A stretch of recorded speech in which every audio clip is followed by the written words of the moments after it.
your journey here, give us the quick 60 to 90 second, of you.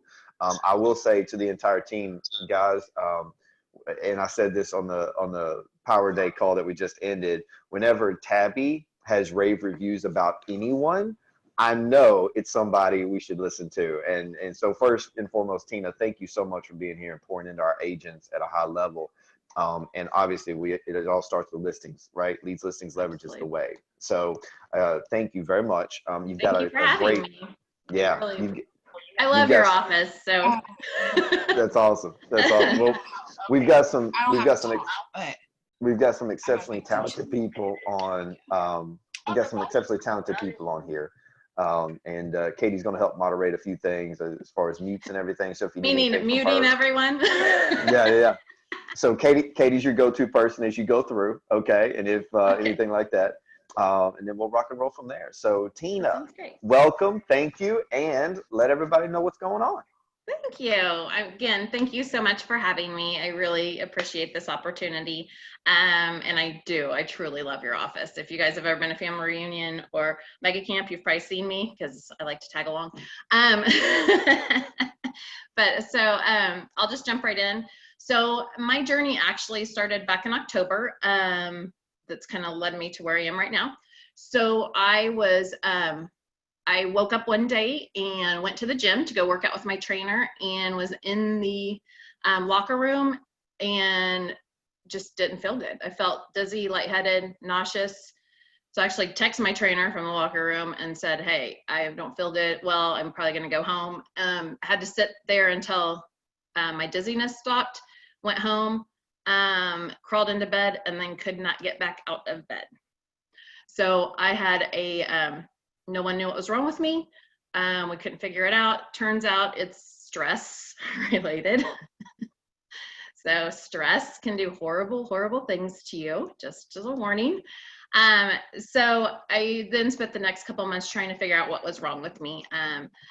So we did figure out that it's an autoimmune, some underlying issues with stress, basically. So I give you that backstory because I then downsized my team. So I had at that point in time a very large team. Well, not as large as some of yours, but what I consider large. I had 13. So I had a director of sales, a director of ops, a listing coordinator, a runner, and then 7 agents. So 6 agents, and I was counting myself. So 14, I guess. So that was the pressure of that is a lot. For those of you that have teams, you know what I'm talking about. For those of you that are on teams, go hug your team leader today because they are stressed out.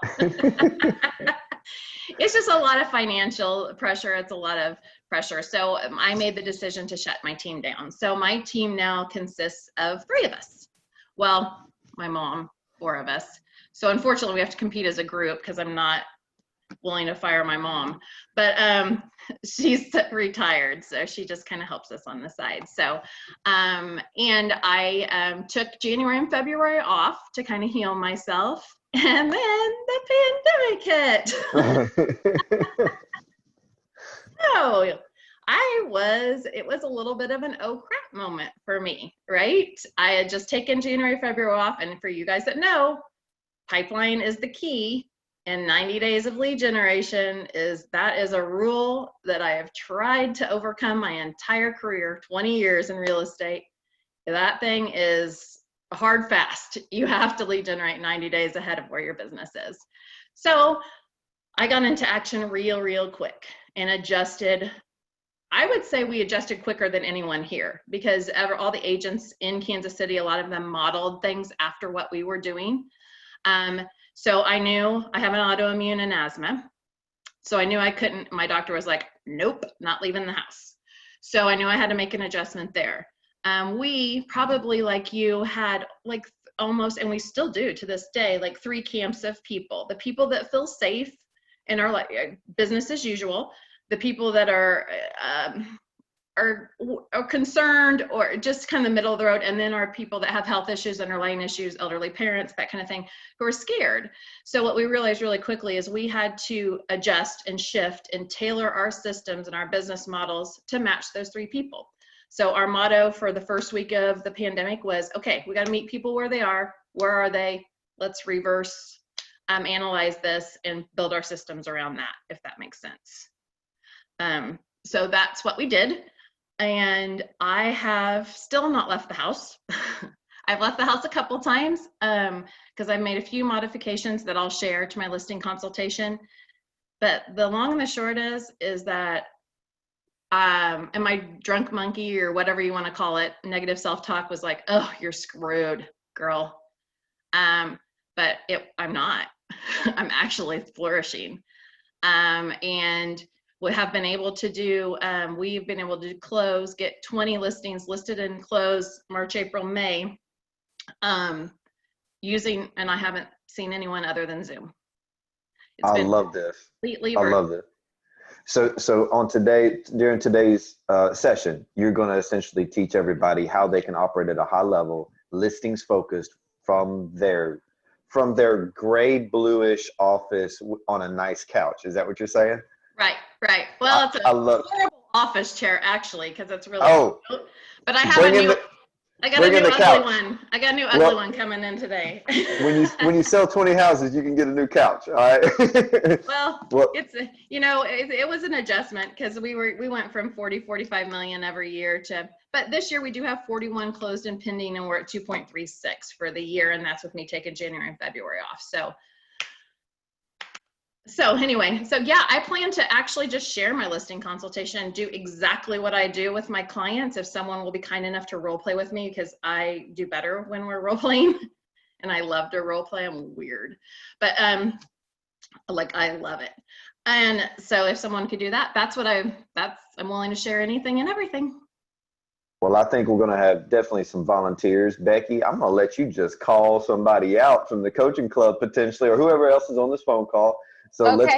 let's get everybody for sure involved. Tina, again, thank you very much. My first call out is for everybody who is camera ready, which should be everybody on this call because it is a work day. Turn your cameras on. Thank you. So nice to see you all. If you can, please turn your cameras on. It's so much easier on the presenter to see you. So role play. How about eeny, meeny, miny, mo? Oh, and the winner is, I'm going to say Brandon, but it might be Brian. I can't see your name, but they're both on here. Brian. Brian, yes. They're twins, Tina. Hi, how are you? Good. Are you ready? Yeah, I'm ready. Look, and here's the thing. When I role play, I like to real play, so just don't hit me with something I've never heard in 20 years. Otherwise, everything is on the table. I love when I do this, though, and someone asks me something that I've never in my 20 years of real estate ever heard anyone ask. But everything else is on the table. So with this, we're going to make some assumptions. And the assumptions are, so how I do this is, I'll start with there, and then we'll start the role play, if that's okay with you, Brian. Yeah, that's fine. Yeah. So basically, I'm at the point now where I am referral only, which helps a lot. However, I have taken some listings where I've been competing. So a little bit different. So how I set it up to start with is, hold on, let me get you in the middle. Okay, there you go. I don't look like I'm looking down and to the left. So that's the first thing. Learn Zoom, learn how to maneuver it, learn that when you're talking to someone, you can move them around so that you can place it under your camera so it looks like you're speaking directly to them. And then, so the first thing we do, if I got an incoming call to set a listing appointment, I would say, okay, great, sounds good.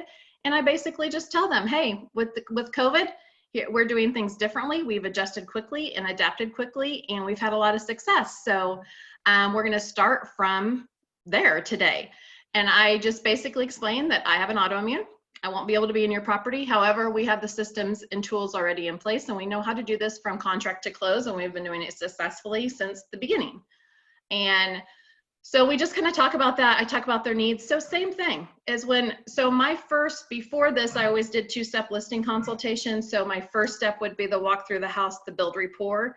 Now the rapport is replaced with the phone conversation, or ask them what their needs are, just go through my interview. I know you guys have one somewhere. Go through the pre-listing interview with them.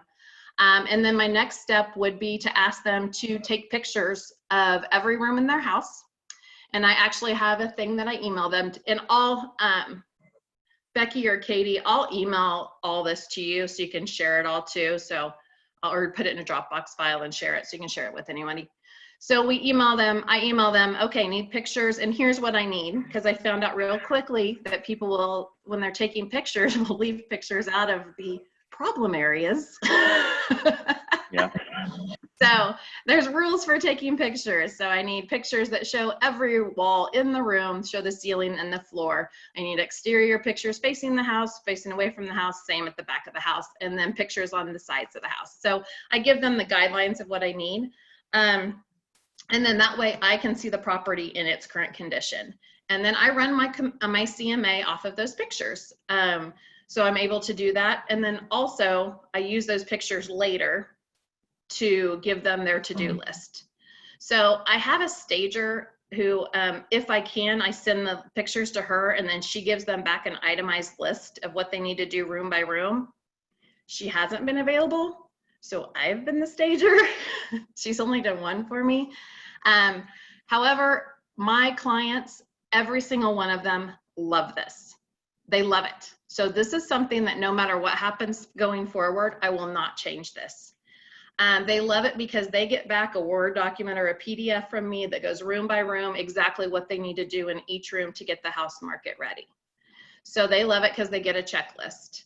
I love it because I'm more honest. When I'm in their home, I tend to be a little bit of a people pleaser, and I don't like to hurt people's feelings. So sometimes there's things that I know I should say that they should do that I don't say. Anybody else done that before? Anyone? Just me? All right, I do it all the time. So there's things that I know I should tell them to do that I don't say. With this, I don't do that. I give them the list. I have softened it, so I created a copy and paste email that goes back to them with the list that softens it a little bit, because I can, while I like a people pleaser, I'm also very, very, very direct. I'm super high D. So I hurt someone's feelings, so I had to apologize, send them flowers. Anyway, so I revised that. So there's a nice little email that says, thank you so much for your hard work. Your home's beautiful. You know, give them some love before I hit them with the list of all the things they have to do to get the house ready for the market. So, so that is a two-step thing. So then once I have that, they'll get those pictures, then I schedule their Zoom meeting appointment. I schedule it, and then I also confirm it the day of, and then I also send them a link again about half an hour before a meeting time. Because if you guys are, I'm assuming my clients are like me, and emails get lost. So I just try to make it as easy as possible for them. And then once we start the Zoom meeting, it's literally just like a listing consultation. So, ready, Brian? Yeah, I'm ready. All right, so we'll just go from here. All right, sweet. Hey, Brian, thank you so much for meeting with me today. I really appreciate your time. Yeah, of course. How was it? Were my instructions to get on the Zoom call okay? Were they easy to follow? Yes, I'm pretty familiar with Zoom, so yeah, everything Oh, went good. well. Yeah. Do you have to use it for work? Yes, I do a lot. Okay, yep, I understand. Well, good. Well, thank you for your time. So the good thing is that, thank you for sending over your pictures. I was able to run the market analysis for you. So that's where I'd like to start with you, if that's okay with you. I'm assuming price is probably the most important thing you'd like to learn about. Yes, that'd be the most important thing for today's meeting. Well, Yeah. we'll start with that then, and then we can jump into the marketing. Right. Sound good? Yeah, sounds good. Okay, sidebar. I always start with price, because if we can't arrive at price, I don't want to waste my time doing the marketing piece. So that's why I always, I always say, wouldn't you like to start with price? I'm going to suggest that let's start there. So, okay, back in. All right, Brian. So now that we've kind of gone over the comps, it looks, and I think you're probably, and guys, what I do is I literally share my screen and I get on MLS and I show them exactly what's going on in my market, in our market. So this is also something that I don't know that I'm going to change moving forward, because this is so awesome. I used to do it in the office on my laptop or put it on the big screen, but for some reason, everyone really likes this too. And I just make it really interactive. So we look at houses, I show them all the comps. We look at the pictures together. I say, is this, in your opinion, do you think this is in better condition or worse condition than your house? I think for some reason, the screen allows people to be more honest, if that makes sense. I don't know. It's strange. Anyway. I love the Zoom meetings. It's been for some reason, people have been much more open and have been honest and have been, no, that house is nicer than mine, where before I felt like I got some pushback. So I don't know if it seems more professional or more organized to the seller, but some things have changed. And as you do them, I think you'll notice that too. So, all right, Brian. So obviously, and your guys' average sales price is crazy high. We're at $372,000. Well, so obviously this house should be priced at $500,000. Do you agree? That's kind of a little bit lower than what I was expecting. I was thinking about 525. So based on the comps that we just looked at, what house would make you believe that we could do 525 versus 500? Well, I actually had another agent who came in earlier and told me that they can list my house for 525. They can get it sold pretty quick. Very good. So let me ask you this. Did that agent go through these comparables with you? They did not. They just like looked around my home and told me how much it's worth, and I kind of believe the same thing. But, okay. Yeah. So are you familiar with a home appraisal? Did they talk to you about that at all? No, they didn't. Okay. So in real estate, one of the most important things is not only to get your home sold at the highest value, but also to make sure I get you to closing. So in order to get you to closing, I have to get you past what's called a home appraisal. And Right. In this market, appraisals in our market, I hope this is true in yours, appraisals only go back 90 days in a 1 mile radius and only look at apples to apples comparison. And there's plenty of comparables out there right now. So the homes that I showed you today are the homes that the appraiser is going to look at to run and determine value. So we can sell your house for $1 million, but the reality is it has to appraise. And the comparables we looked at, the homes we looked at, are what the appraiser is going to look at. So that's why I asked if there was something that you saw that maybe I missed, and I'm not infallible, I make mistakes, that maybe I missed that would indicate that we could list it at a higher value. Yeah, I guess that makes sense. Well, yeah, I think 500 would be reasonable, and I want to make sure that we get it to closing just so I can move in with my family. Absolutely. Out of Texas, yeah. Because something you may not know is the appraisal is actually one of the last things to happen.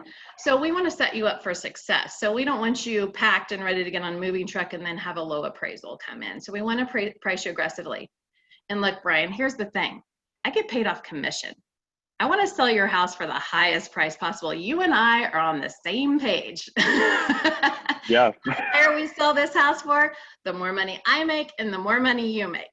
But the thing is, in order for both of us to cash those checks, we got to get it to closing. So. Yeah. Okay. Well, makes sense. Well, yeah, I agree with you on that. Yeah.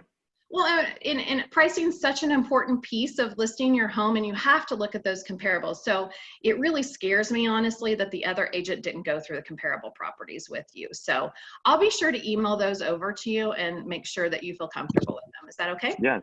Yeah, sounds good. Okay. Awesome. All right. Now that we've arrived at price, let's talk about marketing. Fair enough? Yeah. All right. Let me pull up my screen. Another side note for you guys, when you're doing this, don't forget that they can still see you when you share your screen. Mm. First time I did this, I did not know that. I was drinking a beer. They called me out. So, and I do not recommend you drink beer on listing consultations. So Brian, one of the things I want to talk to you about is I want to talk to you about our team. So our team is small but mighty. So, and I want to introduce you to the members on our team that you'll be interacting with. So one thing that we do is we all work together so that we can have a successful close. This is Kim Ferris. She is my director of operations, aka director of everything. and she has taken over 1,000 contracts from contract to closing. So she is my second set of eyes on the paperwork. She's the one that's going to make sure that everything is run smoothly. She's going to be the one that updates you.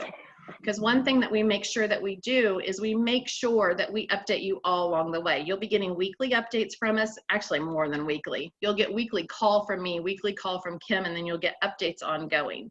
In addition, you'll get videos that explain the process and what to expect. And we'll always tell you where you are now and then what's coming up next. So you never have to worry about the whole scope of things. That's what we're here for. We're here to guide you through the entire process. So to make sure you feel comfortable with everything and answer all your questions. Does that sound good? Yeah, sounds good. So this could be a little overwhelming, but the thing you always have to remember is you don't have to remember any of this. We're gonna guide you through every step of the way.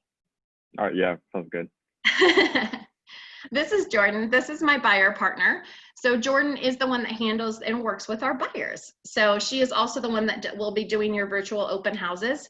And she is the one that will be answering questions when we have inquiries, because we do some paid advertising, Facebook marketing around our upcoming listings to promote them. How are we different? So you guys aren't going to know what a lot of these things are. They're local. So we're consistently in the top 1% of realtors nationwide. Locally here, we are, yeah, I don't think you're going to, Kansas City Business Journal. Everybody has business journals, I guess. We're always in the top 25 teams in the Kansas City Business Journal.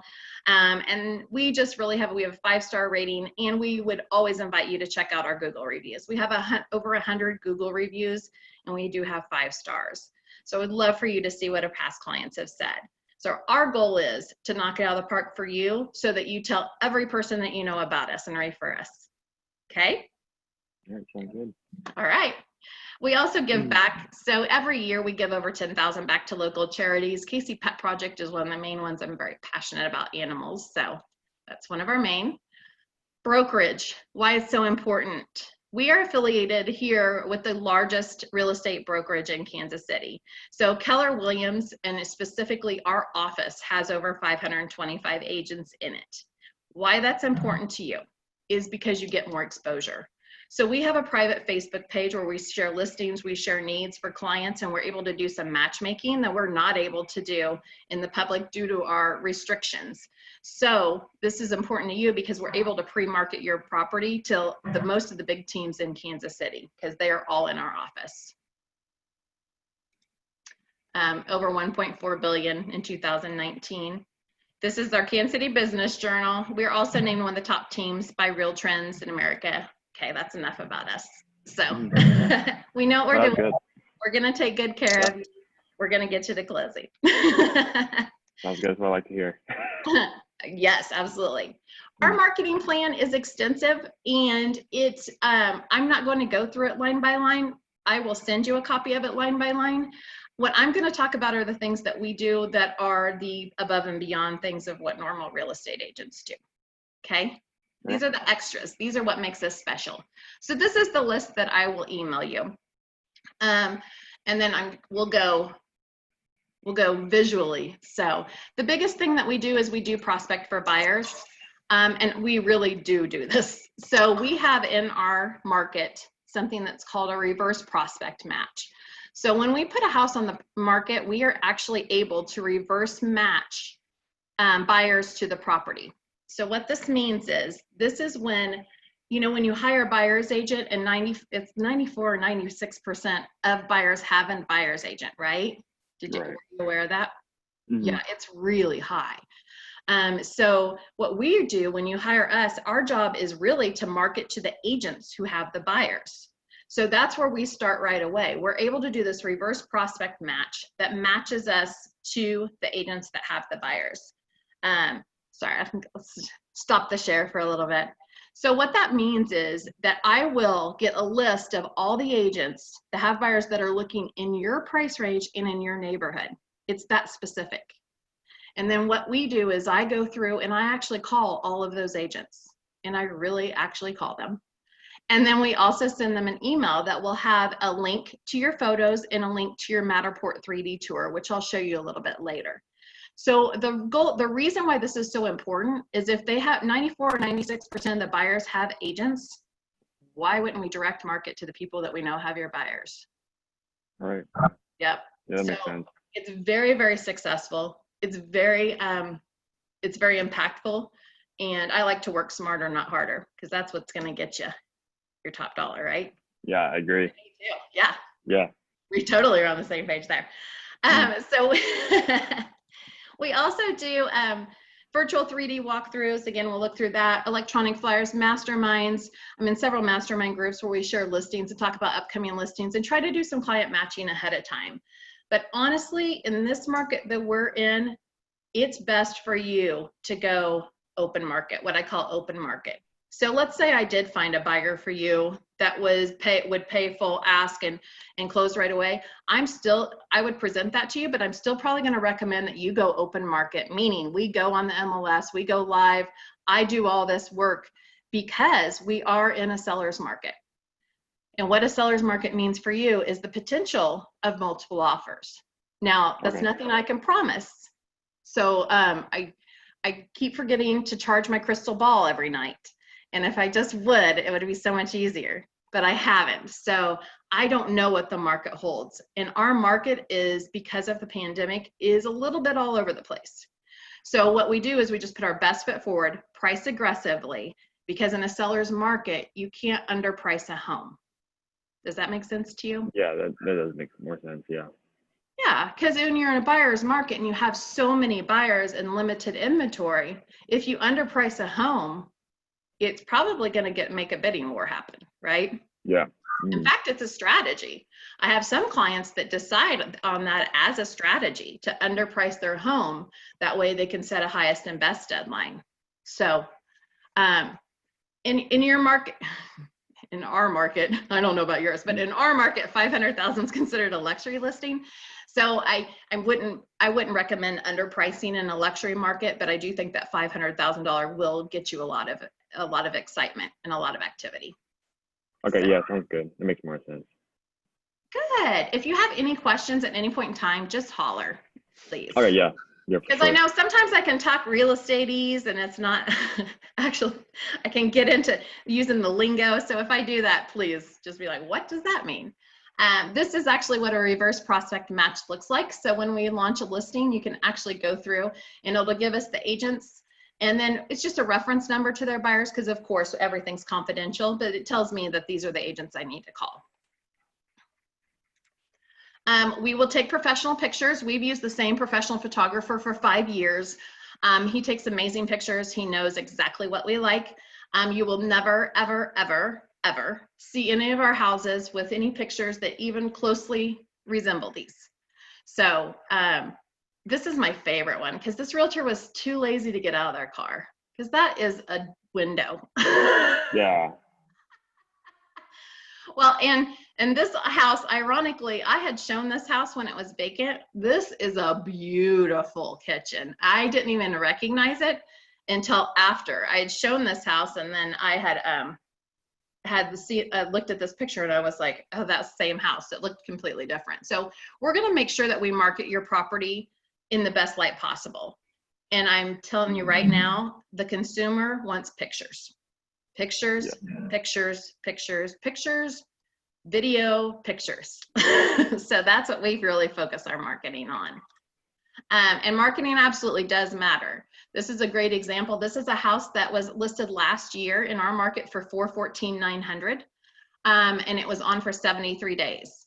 These were their pictures that were in MLS. These are our pictures from MLS. This is the exact same room. Yeah, it makes a big difference. It's huge difference. So yeah. It was on for 73 days, did not sell. I actually raised the price to $420 and was able to sell it in 17 days. Now I know 17 days sounds like a long time, but you have to remember I was coming in at a disadvantage because it had already been on the market for 73 days.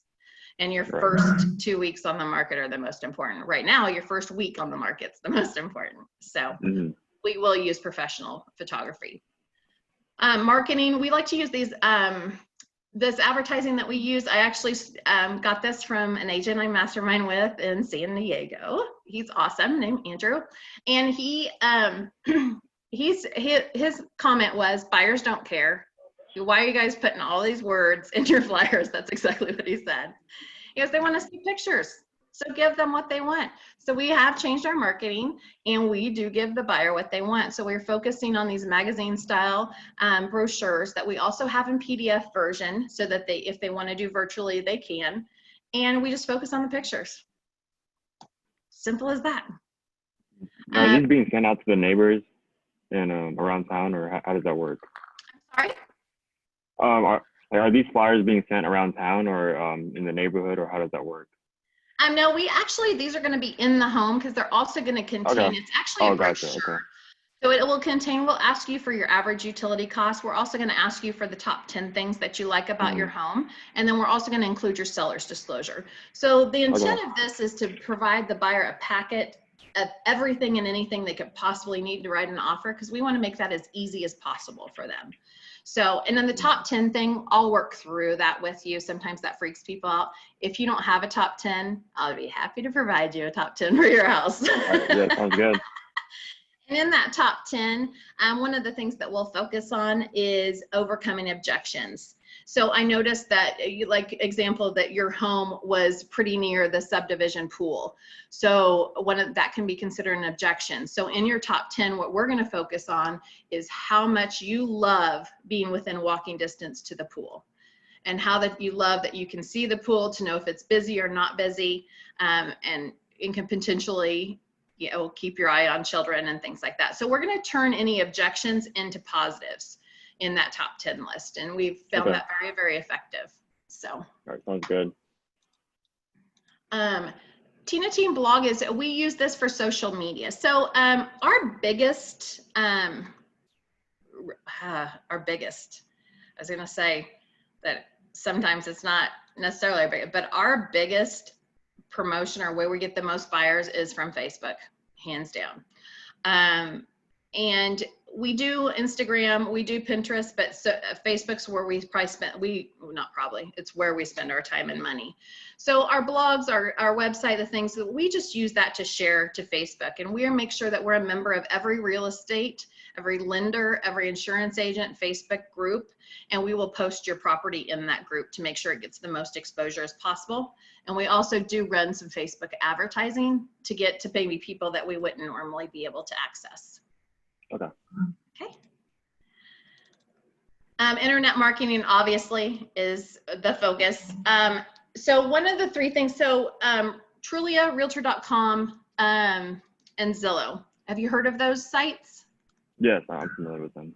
Okay. Have you been on those sites before? Yeah, I'm on Zillow a lot, so yeah, Okay. I'm pretty familiar with just that site. I don't know about Trulia. I'm not really too familiar with that. Well, they're all a little bit similar in the fact that if you don't go into the back end and enhance those listings, it will just, the information that is disseminated from MLS or fed to those websites is all the information they get. But we do, as realtors, have the opportunity to go into the back end and enhance those listings. And we actually do that on every single one of our listings. Zillow is most realtors' nightmare because it's really inaccurate. However, so if you see anything on there, just call me. I'll clarify it for you. But however, it's where the buyers are. And at the end of the day, you're hiring me to market your property. And when to market a property effectively, anything you're going to sell, you have to first know who your consumer is or who your audience is. And we know our audience is on Zillow, Trulia, and Realtor.com. So we go in and make sure that those listings are enhanced and that they're really bulked out and full and have all the information they could absolutely need. Does that make sense? Yeah, it makes sense. Perfect. And you've probably seen the different ones, right? You've been on there and you'll see some with very little information and some that are really robust. Right. Yeah, the robust ones are the ones they've gone in and enhanced. So. Okay. 3D tours, we actually do use Matterport 3D tours. My link's not working. How embarrassing. No, you're fine. So, oh my God, I'm gonna go on my email. And so y'all know I like Cool. I launched a listing an hour before this call that is 150,000 3-bedroom, 2-bath ranch. So that would be the equivalent in your market to probably a, what, $875,000 3-bedroom, 2-bath ranch. So when you see 52 emails, this is all my showings. So hold tight. Holy smokes. Oh gosh. Oh boy. I haven't even started making my reverse prospecting calls.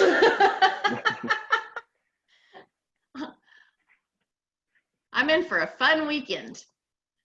So what I'm showing you right now is the Matterport tour. All right, we're back, Brian. Back into real play. So this is the Matterport tour. So have you seen one of these before? Yeah, I've seen some, just looking online at some homes, seen some of these 3D Very walkthroughs. good. Very good, because a lot of people think they're just like the videos set to that cheesy music. So that's not. Those are the virtual tours of the past. This is the Okay. And we have actually been using this. This isn't a COVID thing. I know a lot of agents have started using this for COVID. We've actually used this for 5 years. So we have done 3D Matterport tours on all of our listings for the last 5 years. Why that matters to you? We know how to market them. We're not new to this game. We know exactly where to put them. We know how to market them. We know how to embed them. We know how to do everything we need to do with them. So we're going to get you more exposure. And one of the things we do ask of the buyer's agents before they schedule an appointment is that they have the client seen the Matterport tour, that the client is pre-approved and the client has driven by the property. So we're not acknowledging appointments until they've done those 3 things. Why that's important to you is that means you're only getting qualified real buyers in your home.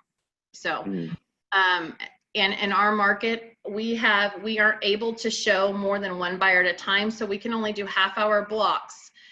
So the other thing it does is make sure that we're not taking a showing time away from a legitimate qualified buyer.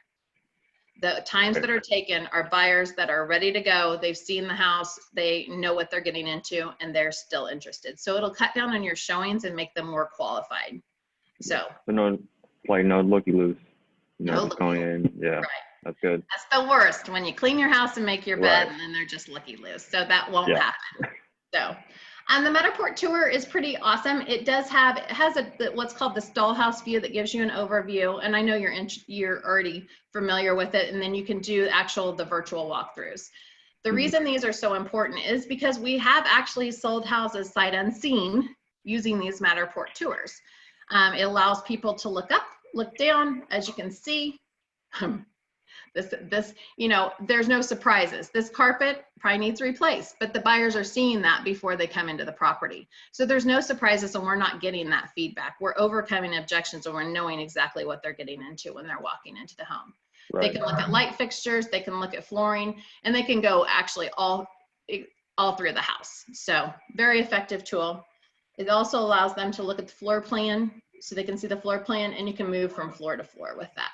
So that's the Matterport tour. I'm so glad that you already were familiar with it, though. That makes it a lot easier. So let me hop back in here. Do you have any questions so far?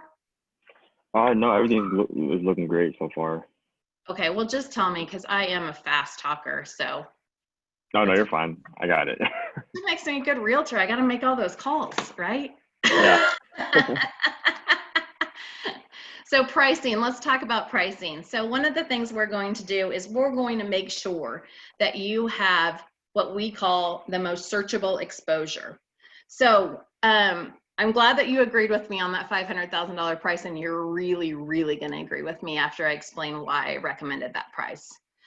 So in our market, when buyers search, or when you're on Zillow and you're looking at houses, do you normally search from $499 to $550?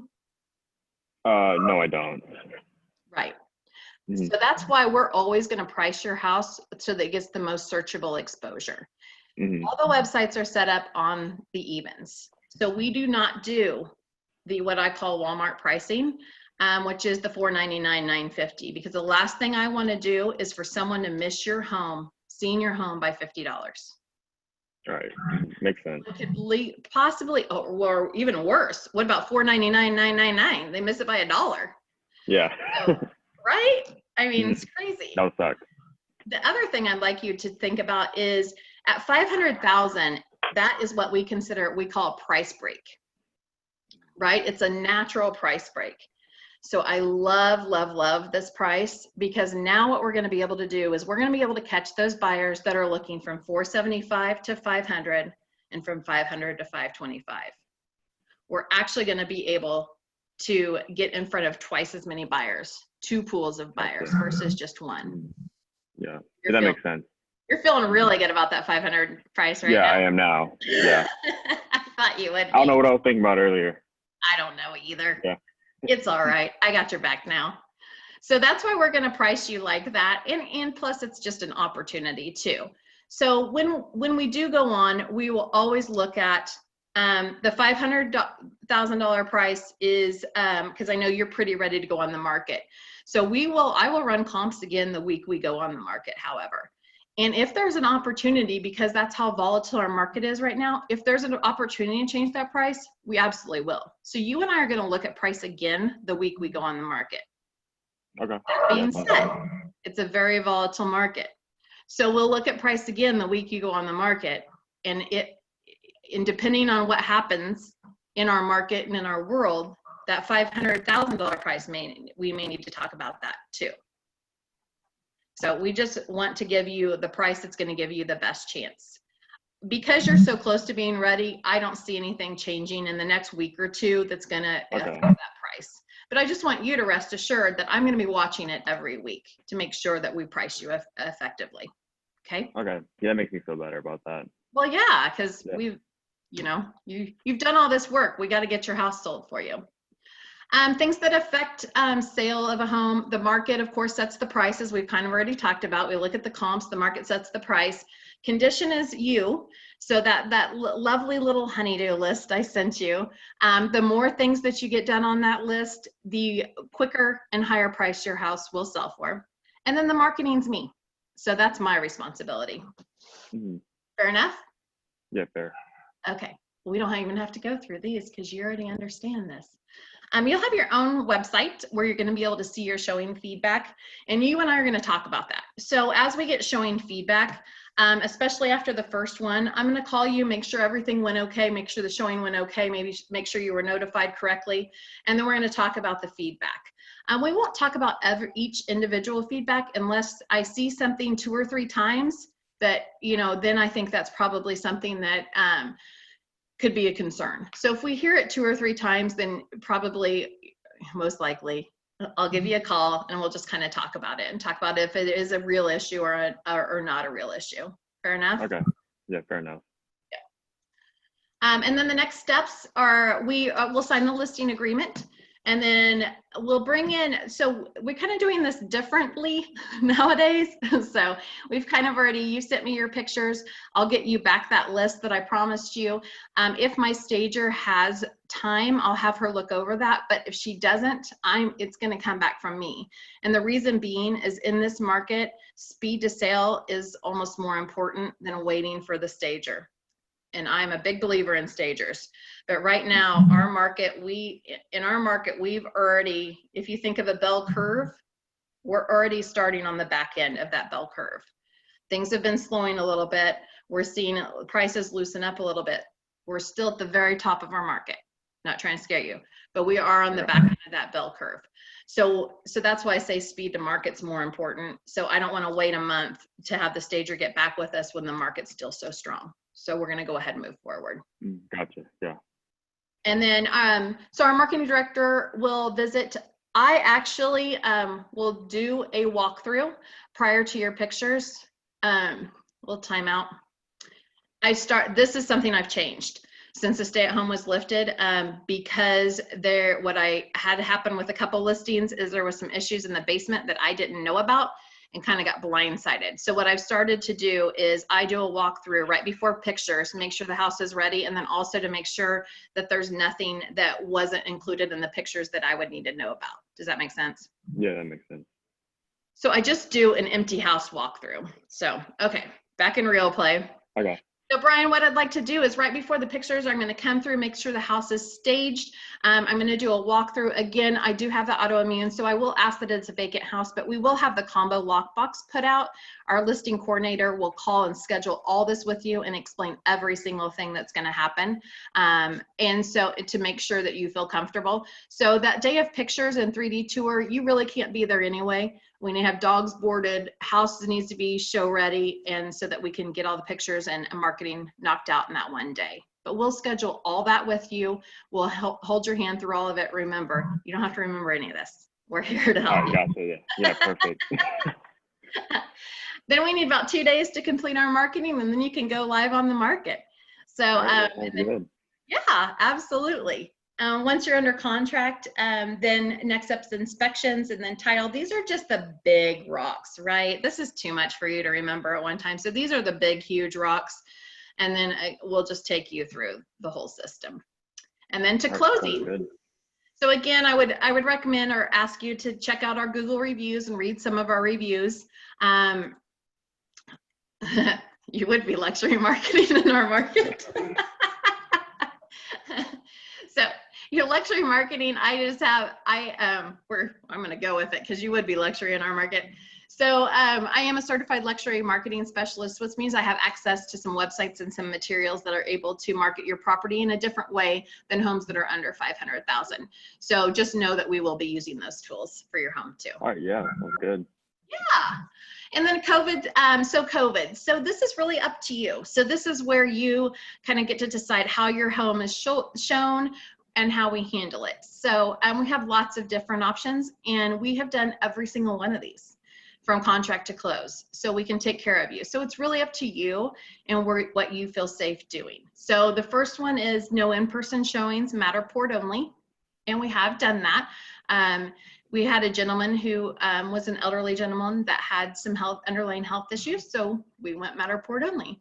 Probably the most, the no in-person showings, Matterport offering when the offer is received, that face was because, time out again, you guys need to check with your MLS to see if you can do this, because I did it and got in big trouble. But then I got the rule changed, so now I can do it. But what we were doing is Matterport only, and then once we received offers, then we were asking them to write the offer contingent upon a in-person showing in the next 24 hours. And then once we had those people, so in that case we had 5 offers, so we got all those people in the next day in order to view the property in person. And then gave them the option of rescinding their offer or keeping it. Because my fear was if they did Matterport and then got to inspections, and then I felt like I just didn't want them to have an out when we had the opportunity to select from multiple offers. Mm-hmm. So that's how we use that. So check with your MLS first, because I got a nasty call. But again, I won. That's the first time I've ever won against MLS too. Yeah. All right, Brian, we're back. Mm-hmm. And then allow in-person showings with the showing acknowledgement. And what the showing acknowledgement is what I was talking about earlier. It's that they viewed the property, they're through Matterport, they're pre-approved. They're acknowledging they don't have any symptoms. They're acknowledging that they've driven by, and also that they are going to follow our guidelines. In our market, we have our MLS Board of Realtors has distinct guidelines where everyone has to wear a mask, wear gloves, and wear shoe covers. And the buyer's agents are supposed to provide those to their clients, but we will also have packets, safety packets in your home for them in case they don't have those things. So it's up to you how you want to do it. So we've done the in-person showing. What are you feeling? How are you feeling safety-wise? The one that you just talked about. Yeah, I feel like as long as they're qualified and they follow the safety precautions, everything like that. So I should be comfortable with that. Okay. As long as you're comfortable with that, we can do that. And then, the other thing that we have done, just so that some things that other sellers have done, if, we've launched a listing, and usually first few days are when you have your most showings. So we've kind of done it in conjunction with maybe a trip they had, or they could go out of town. And then that way they came back in the house and could wipe everything down when they came back in. Because what I can't assure you is that every buyer's agent's going to follow these guidelines. Right. No, yeah, that definitely makes sense. Yeah. Yep. So, okay, we'll put you down for that. Make sure that that's how we follow it.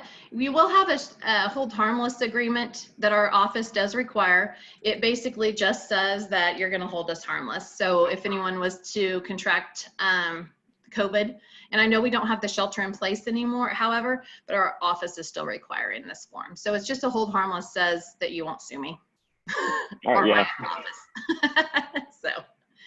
But we will do everything that we can to pre-qualify people and make sure that they have followed the guidelines and the requirements that we put in place. So, okay. All right, yeah, sounds good. Did you have any questions at all? No, you basically answered all of them. So it sounds good so far. Okay, awesome. Yeah. Well, next up, I'd like to go through your seller estimated proceeds. And this is really just shows you your price and then what all your closing costs are going to be, including commissions. Commissions are my favorite part. And then, so what your net would be, your net takeaway. So we'll do one of these when we list. We'll also do one when we get an offer in that has those exact numbers in it. Does that sound good? Yes, yeah, sounds good. Okay, awesome. Becky, do you guys want me to do that too? Whatever you would like. We have till 1:30, and I know that some of the folks will have questions. So just leave time for questions. Okay. Well, we can just maybe pretend like we're doing, if you want to hit me with any commission objections, Brian, they're my favorite. Yeah, sure. So, I mean, feel free. Okay. Yeah. So you want me to say one right now? Here, let me do Okay. we'll real quick. I didn't prepare a seller estimated. I'm sorry. Let's pretend like, okay, so here's your purchase price. Okay. The mountain. This is me who took January and February off, so I'm climbing the mountain. Just kidding. And then your taxes, which blah, blah, blah. And then here's your listing agent commission and then your buyer agent commission. I also put in home warranty in here because it's pretty typical for agents to ask for home warranty. So that puts your net right at about $421. Do you have any questions about that? Yeah, well, I was kind of hoping to net a little bit more than that. Are you willing to lower your commission? I am not. And here's why. I am a great negotiator. And when you hire an agent, a real estate agent, I would say a negotiator should be your number one thing that you're hiring an agent for. So I won't cut my commission. And the reason why is because I also will fight for you. And I'm not going to cut your price for you. So I'm going to go to battle for you to get you the highest price I possibly can. And I'm going to be worth every penny of that 6%. And I only get 3. I have to share the other 3 with the buyer's agent. All right. Well, that makes sense. Yeah, you don't want to hire a weak negotiator, right? If they're going to cut their commission, they can't negotiate for themselves. Why would you ever hire them to negotiate for you? Right. It blows my mind. Well, yeah, I feel pretty confident about that. Yeah, well, no, it's my favorite thing. I love it when people tell me or brag to me that their agent cut their commission. I was like, oh, so you hired a crappy negotiator? And they're like, what do you mean? And I'm like, you just out negotiated the person you hired to negotiate for you. Gonna have to explain that one to me slowly. Yeah. So, I think we're gonna have fun. I like that you asked that question because that means you're a negotiator too. So with both of us together, we should kill it. Yeah, I think so too. Awesome. Awesome. Well, I'm going to go over the paperwork with you, and then I'm going to do it online here and answer any questions you have, and then I'm going to shoot you a DocuSign right after so that we can go ahead and move forward and get started and get things scheduled. Sound good? Yeah, sounds good. Yeah, that's right. Okay. Yay. Oh, you're so sweet. Thank you so much, Brian. I actually really do want to list your house and work with you. Yeah. You seem like such a nice guy. He is. Thank you for doing that with me, especially since you were put on the spot. Yeah. No, you're fine. I'm glad I could help. Hello? Okay. Hello? Somebody said hello. Can you hear me?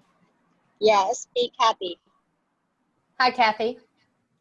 Hey, Tina. Hi, Nick.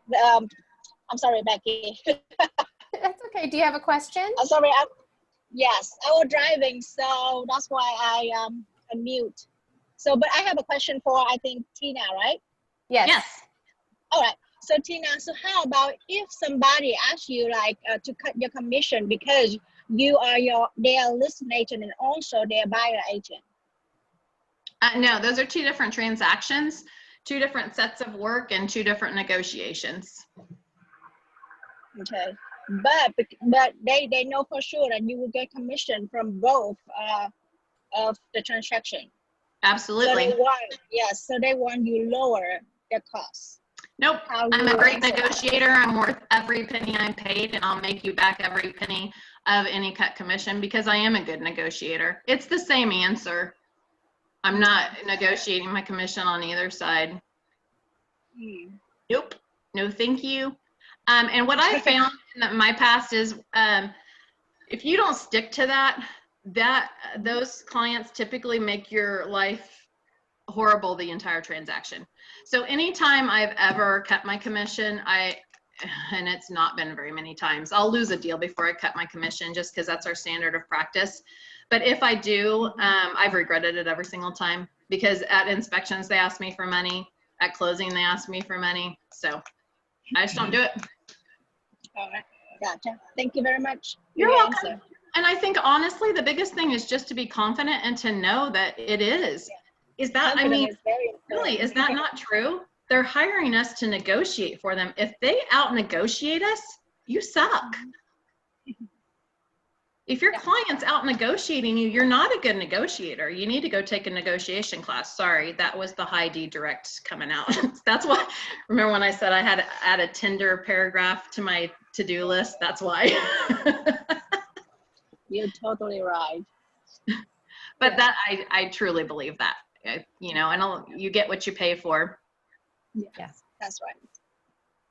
Awesome. Barbara, do you want to ask your question?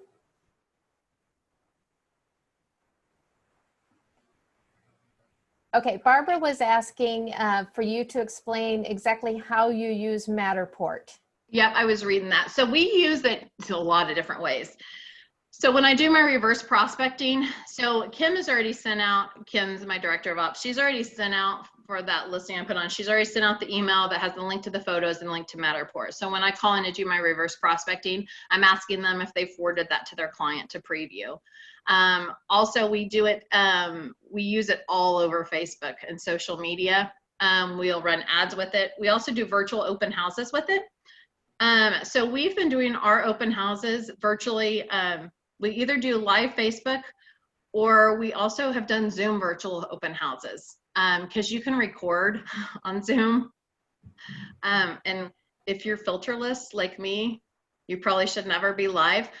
So I have found for me, it's better for me to record the Zoom and do the virtual tour and then we do an event and then invite people to the event and then they can ask questions.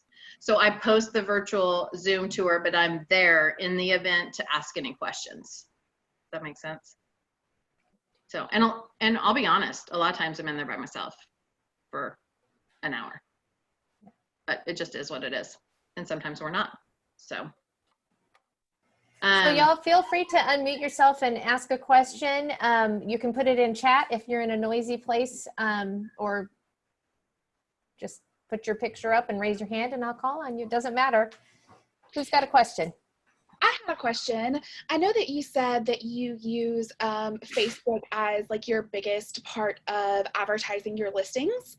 And so I was just wondering, like, what is your process of doing that? And also, I'm assuming you're using Command. Well, Kim is. Okay, yeah.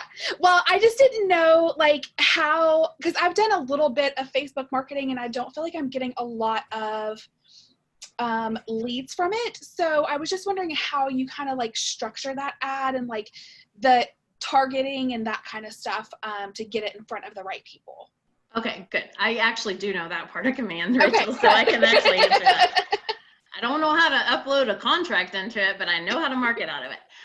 So those ads, and they keeps changing as you guys, if you guys are running Command ads, you know that it keeps changing. We just try to do it as targeted as possible, to be quite honest. And like our old rules where, you know, Thursday, Sunday nights were the big high internet traffic nights, Wednesday, Thursday, Sundays, that rule's out the door now. It's all over the place. So we just try different times and different things, honestly, and then track it. So that's my best advice is I would just set aside $100, run 5 different $20 ads and do them at different times and days for the same house, and then kind of just track and see what works best for you. Okay. Perfect. Thank you. So I would rather do that than run a $100 ad or a $50 ad on a property. So literally when we run our ads, they're $20 max. And so it's crazy, but I would definitely do it because the leads are insane. Yeah, that's the biggest problem we've been having here is like things are going under contract that, 1 or 2 days after. So you don't have like really a long period to advertise a listing because you're wasting money because by the time it's under contract. So really just trying to figure out how to target those people as quickly as possible. So one strategy we've used, can you all do backup until you get through inspections? Is that a thing? I don't know what that is. Show for backups. So can you show for backup? Oh, yeah. Okay. So that's how we've overcome that, Rachel, because same thing, right? We're going under contract before we can even get any buyer leads. So we're really utilizing the show for backups and still advertising until it goes pending, until after inspections. And we'll just advertise for backup contracts. We still get leads. Okay. So, yeah. Perfect. Thank you. Sure. You scared me when you said command, but thank goodness. The only thing I know. How to run I'll do the advertising and the contacts and all that, but yeah, I'll send contract to close for everything else.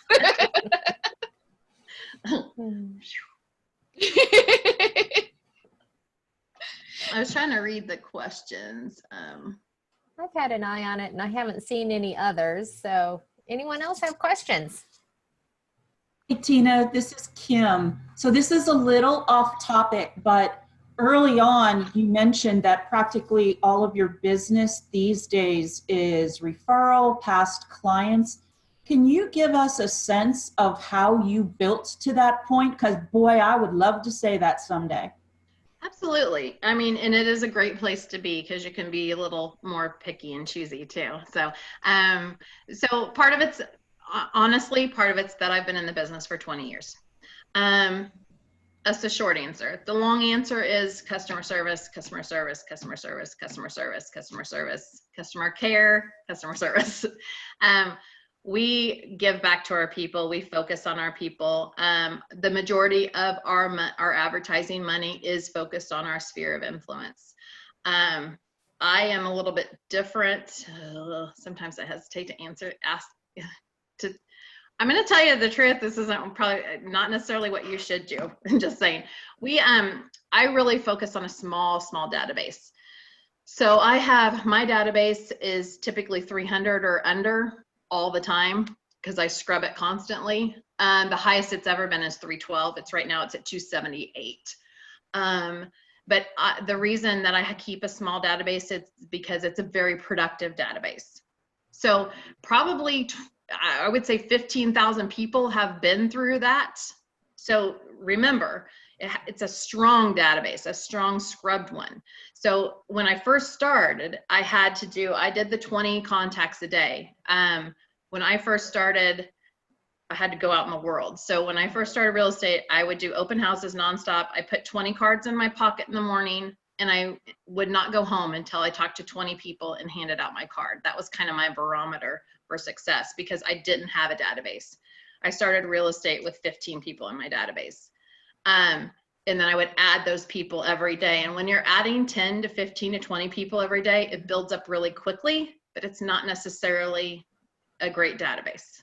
Does that make sense?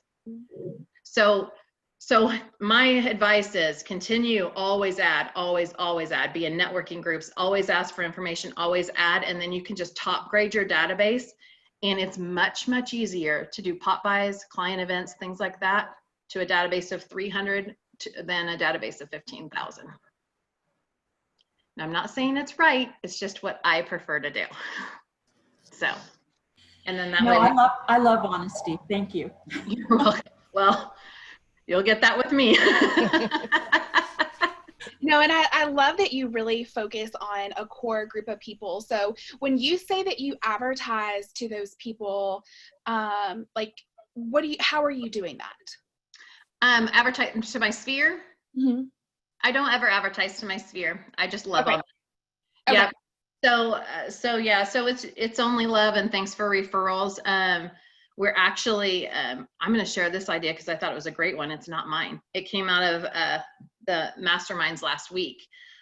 Creating a Facebook group that's a VIP past client Facebook group where you are only loving on them, giving prizes to them, having contests for them, those people only that are in that VIP Facebook group. Isn't that genius? I mean, I thought that was great. Have a monthly contest with a $50 gift card, but it's so targeted on those people. And then the other thing she does is then, I'm really excited about this, can you tell? And then what she does is as people refer people, she posts in that Facebook group. Because that's one thing that I do like to do that I've gotten away from, and I highly encourage you to do. As people refer you, talk about it. Because then it plants that seed. And sometimes there gets to be competition, because I don't know about you, but my people are in circles, right?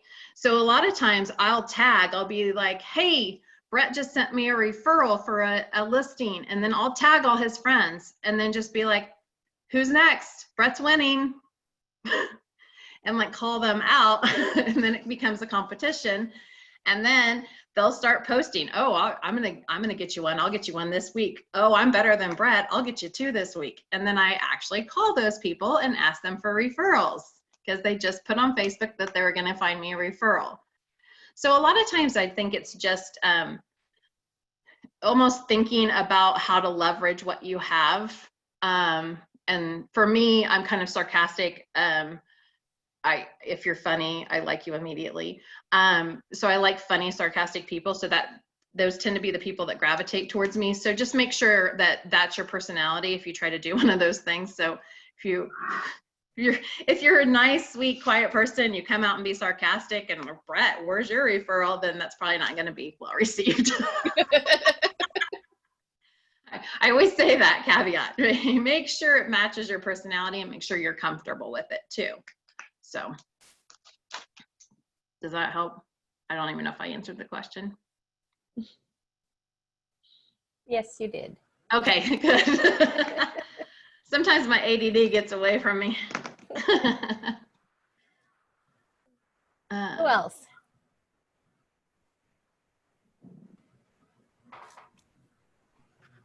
So I have a question. This is Tracy Perrin. When you scrub your database, what are you scrubbing for? What things are you looking when you're taking people away and they no longer qualify to be that productive part of your database? So I'm pretty aggressive, Tracy. So when I scrub my database, I let people know that I'm taking them out of my database. Oh. So I have my database, what I consider my database, let me clarify, because my database, what I consider my database are my A pluses, my A's, and my B's. C's are in command somewhere, or in Lion Desk, they're somewhere, I don't know. We drip on them, but they're not in my database. So let me clarify that, because that might have been misconstrued. So my database in total is large, and then we're dripping on them, but the people I'm talking to, very small. Does that make sense? Yeah. So, and I make sure that they know they're my VIPs. My A pluses, they're my VIPs. They're my go-to. Those are my people that refer me 3 or more deals a year. So that's like my barometer. That was my baseline for becoming a VIP. And I treat my VIPs very well. My VIPs never pay for lunch. They never pay for drinks. They get random surprises and gifts. I just really, at Popeyes, I just treat them very, very well. So they want to stay on that list. So when I scrub my database, which I just did, that's why it went from 312 to 278, is I call and I would say, hey, Tracy, it's Tina. Hey, I just want to let you know that I must not be doing a very good job of staying in contact with you. And I want to apologize for that. So because, as you know, to stay on my VIP list, I need 3 referrals or more a year. And you and I just aren't connecting this year. So I want to keep you on that list. So what can I do to be a better friend to you in order for you to be able to send me more referrals? Okay. So keep in mind, if you're on my VIP list, because there's only VIP 3 referrals or more a year, that's hard. I mean, it seems what is it? It's simple, not easy, or easy, not simple. That's Sure. hard. So I only have 16 people. So they're my friends. Like I talk to them every week. So when I make that call, we're friends, right? And they know they're not doing what they need to do. So this isn't that I haven't talked to them for 2 months. I talked to you last week and you're still not sending me referrals. So that's really the conversation I have. And then I usually laugh because a lot of times I like to deliver really a throat punch and then follow it up with a giggle to make it feel a little bit softer. It's true. I mean, because if they don't, that's the standard. So, and these are typically people that I do business with too, just to qualify it a little bit further. My A-pluses are my loan officers, my insurance agents, my financial advisors, so I'm sending them business. So I have no problem calling them out when they're not sending me any. Okay. Okay. So you have your VIP and then you have like, you know, kind of a tier maybe below that you have some qualifications for.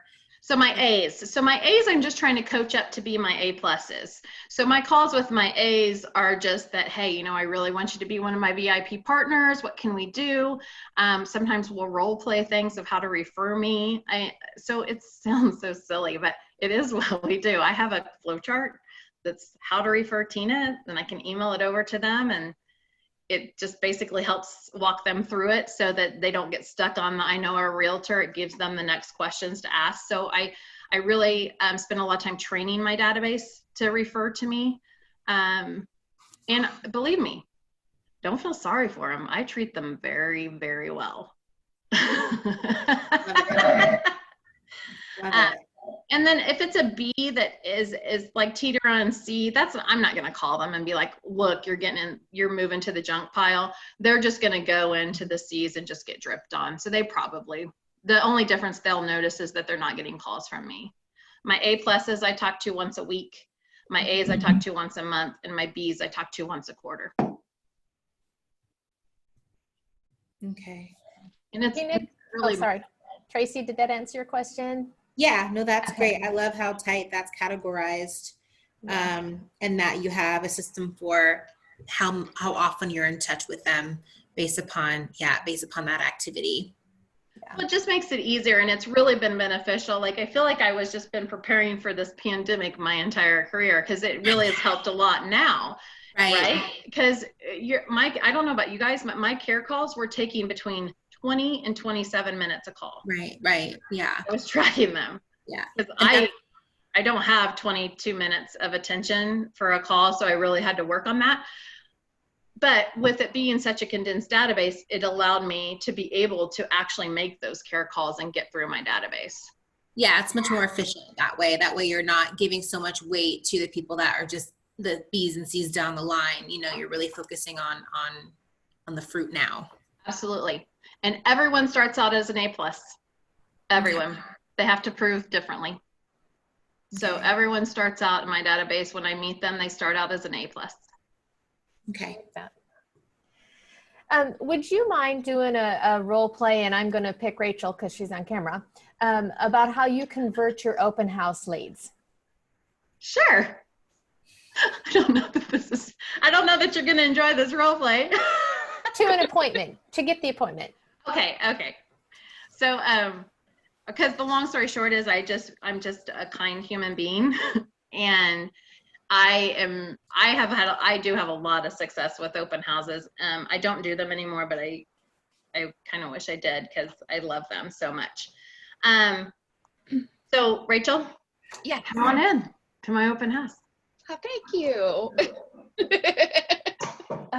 Let me share this little guy with you. Super Bowl champion. Okay, sorry. All right, Rachel. Hi, how are you today? I'm good. How are you? Good. What has you out and about? Well, I mean, just out looking to see what's in the market. Oh, very good. So have you just started looking then? Yeah, just starting to look. Oh, do you live in the neighborhood? No, I live on the other side of town. Oh, where do you live? I live in Brentwood. Oh, I like Brentwood. So what do you like about this area? Well, it's obviously a little bit priced a little bit better.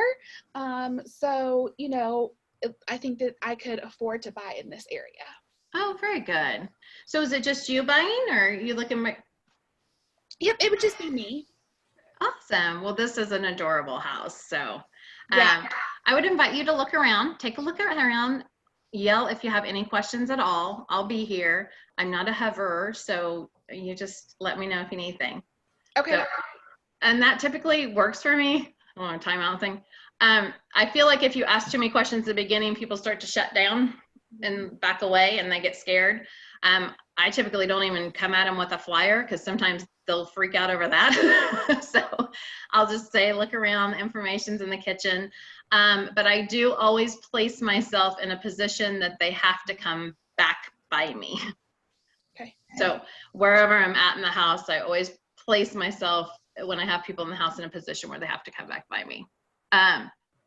So caveat, if I'm having multiple people, like if it's a super busy open house, it's very, very important for you to cut the herd. So it's very important for you in that first conversation. I would add some questions because I want to establish who I need to focus on, because we've all been there, right? Where streams of people are coming in and you're like, oh my God, who's who, where'd they go, who's a buyer, who's not a buyer. And then you end your open house and you got not one name or phone number. So that is the little caveat there. So if it's a really busy open house, I'm going to stand at the door and I'm going to open the door for you, kind of meet you on the porch, have that conversation before I even let you in. And then as I'm letting you in, I'm going to ask you, so have you been working with a buyer's agent while you're looking at homes? Yeah, I have an agent. You have an agent? Oh, awesome. Who's your agent? Well, I think his name's Josh. I think his name's Josh. But I got that last weekend, so. This would be my real reaction, by the way. I would totally be like, you think his name's Josh? Yeah. Oh, okay. Well, I don't know, Josh. That's okay. Do you have his number or information? I can call him and let him know that you looked at this property. I don't have his information with me right now. Okay. I can just look it up. Feel free to look around. And just let me know if you have any questions. The reason I do that, if they say they have an agent, 2 reasons. Sometimes they're just lying. Yeah. That's why I ask them who their agent is. And the other reason is I'm actually am a good co-op agent, and I will call the other agent and say, hey, your client Rachel was through this house and looking at it. I just wanted to give you a heads up and let you know. Okay. So when I ask those questions, I'm not trying to steal anybody's business. I'm just trying to really determine whether they actually do have an agent or not. And if they do, doing that reciprocal Okay. professionalism. Yeah, I mean, I do a lot of open houses, and I've gotten to the point now where like I don't have problems getting everybody's information when they walk in the door. The biggest thing that I think, and I treat my open houses the same way you do, and they come in, have like conversation, go look around, let me know, what I can do for you. But at the end of the open house, like getting feedback from them and then taking it a step further and attempting to go ahead and schedule an appointment right then. What does that look like for you? Okay, let's continue. So that is where when they come back by me, that's when I pounce. Yeah. But in order for us to do this, you can't have an agent because I'm not gonna. Okay. Yeah, I don't have an agent. The people that have an agent, I just let them look around and then I let them leave. Because again, you want to focus on the people that are your potential money, right? Okay. So I absolutely represent the property to the best of my ability, answer all their questions. But at the end of the day, when I do open house, I'm there to pick up buyers. So I'm going to do all I can to sell that house and when I started, it was always for other agents because I never had any listings. So I'm going to do everything I can to sell that house for that listing agent. And I'm also going to focus on my 20%, which is the people that don't have agents. So, hey, Rachel, so you had a look around. What'd you think? Yeah, I mean, it's a nice house. I don't know if this is the one for me. I don't know if I need this much square footage, but it's nice. Very good. So you're looking for something a little bit smaller? Yeah, probably around 1,500 square feet. Okay. Well, I am trying to think of some things off the top of my head. I'll definitely do some digging for you. So how many houses how have you been searching for homes? Have you just been going to open houses? Yeah. just looking on Zillow, and if I see an open house, I'll pop in and look at it. Oh, very good. Has anyone kind of talked or explained what a buyer's agent can do for you? No, not really. Yeah, well, and the reason I ask that, I'm not trying to be condescending or presumptuous in any way, but in our market, the commission's typically paid by the seller. So the reason I ask that is I'm truly inquiring because, as a buyer, I would definitely recommend that whether it's me or someone else, that you hire a buyer's agent. May I tell you why? Yeah, absolutely. Yeah, well, a buyer's agent is going to save you time, first of all. So they'll be able to schedule appointments that are pinpointed into what exactly you're looking at. They'll be able to save you a lot of time and also probably some money, because I'm sure driving around and looking at things, and sometimes it's hard to judge what things are priced at. So they're going to target price, match you with the price point you want to be in, so that we're respectful of your budget. And then also you get private showings. So you don't have to do all this with everyone running around. It would be me actually showing you the property. And just the two of us, because we'd have an appointment, and it would be targeted the things that you really want to see. Okay. The best part is you get representation. So when you walk in this house, when you walk in a house like this, the agent typically represents the seller in their best interest. So you're out there on your own. You've got no one representing your best interest. So it's really smart of you to hire an agent who's representing you in your best interest, and making sure you're getting the best terms, price, condition you possibly can, while also watching out for you too. So, Okay. would you be willing to sit down with me for 15, 20 minutes, and I'll kind of talk you through the process and then tell you what that looks like and answer any questions you have? Yeah, absolutely. Okay, that'd be great. Can we go ahead? Do you have your phone with you? Yes. I would love to schedule it right now if that's okay. Okay, sure. Awesome. And then I just schedule it right then and there. Okay. I never wait, ever wait. So when I do an open house, my goal is always how many set appointments I can get, not how many people I want to talk to. So for me, it's kind of like a game I have to play with myself. So I'm going to set, I want to set, to feel like this open house was productive, I need to set 2 appointments out of this open house. Okay. And that means whether someone comes or not. So the reason I set that goal is if nobody's coming to my open house, I'm not even going to look at my phone because I can't even imagine how many calls I have right now. But if no one's, I'm going to keep it on a blank screen. If no one's there, I'm picking up my phone and I'm calling my database. So I'm leaving, if my goal is to set two appointments, I'm leaving that open house with 2 appointments, whether it comes from the open house or it comes from my calls. Okay. So I've just never understood why people will do open houses and sit and read book or look at social media. That's time away from your family. That's time, that's business time. So you are there to work. And another little tidbit on open houses, when you make your calls, call your talkative people. Because then I say, hey, Rachel, hey, it's Tina, how you doing? Good, how are you? I'm awesome. I'm at an open house today, so I'm in between people, so I thought I'd give you a call. I was thinking about you. There was just a buyer through here who reminded me of you, so I just wanted to call and say hi and see how you're doing. Oh, great. Yeah, I'm doing good. Thank you so much for thinking of me. Oh, good, good. Hey, so how's your job going? It's going well. Working from home, but I'm enjoying it. And how's working from home going? I like it. I like it. Sometimes I miss being able to run around and talk to people, but I definitely am getting a lot done. Oh, good, good. Well, I just wanted to reach out and say hello. And just also, you know me, I can't leave a conversation without saying, do you know anybody that's thinking about buying or selling this year?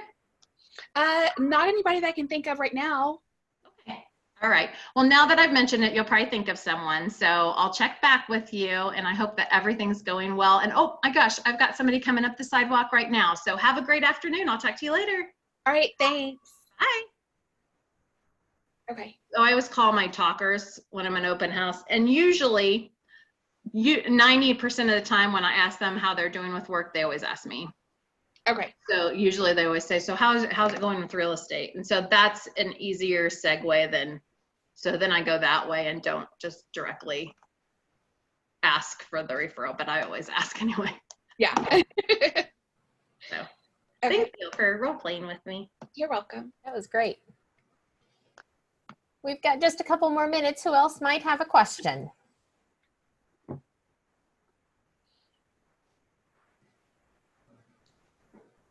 Oh, good. We solved all We the did. problems today. All of them. All of them. It cracks me up that Rachel and I are the only ones showing ourselves on camera right now. I know.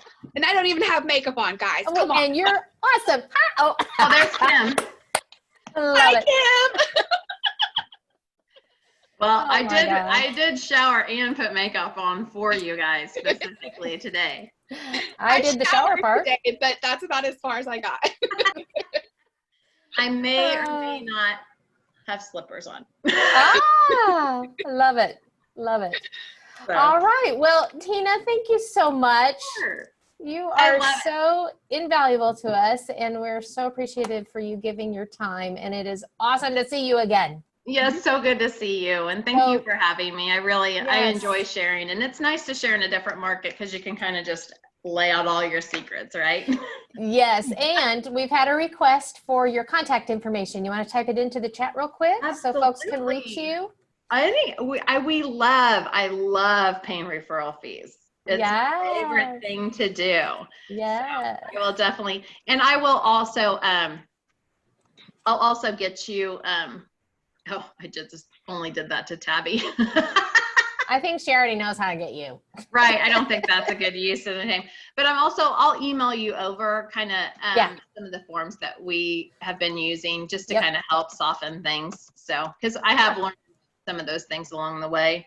And I think the biggest aha is you can definitely go from the whole thing virtually. But if you can't go and do a walk through the house, or if you're not comfortable telling them to leave, then I would have someone, a team member or a fellow agent or something, just do a walkthrough for you before it goes on the market. That would be my only advice. Yeah. Just to see those things that you can't see in pictures. Right. You know, rating. It's just those little things that are important. So Yeah. Yeah. Yeah. Well, we appreciate you so much and would love to see you in Nashville when all of this is over. I would love to come. I'm just so sad I couldn't be there in person. Yeah, we'll do it one day. Oh, yes, absolutely. Absolutely. All right. Y'all go have a great afternoon. Thank you for having me. Yeah. Thank you, Tina. Bye, guys. Bye.